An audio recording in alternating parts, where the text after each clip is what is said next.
So this is in response to a question by Victoria.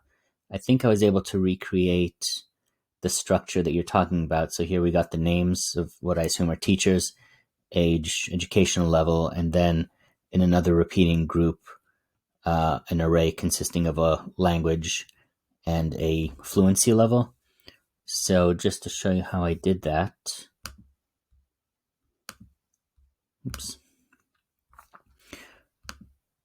So the data types I created, as I mentioned in my earlier comment, I created a data type of language array that consists of two data types, language and proficiency, each of which is just a list. Language is just going to have the name of the language, and proficiency level is just going to have the name of the proficiency. And although I'm calling this an array, it's not a list, it's just the two fields. And then what I do with that is going over to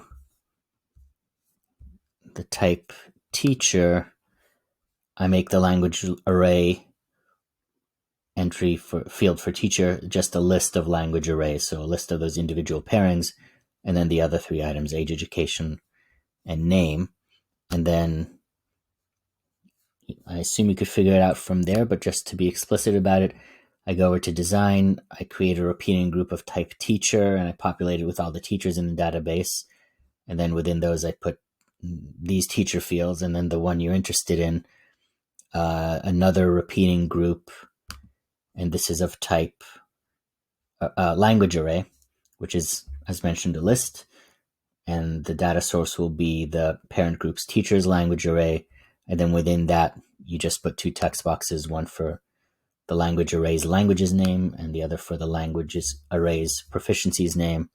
And that's how I get pairings, paired lists or arrays in Bubble.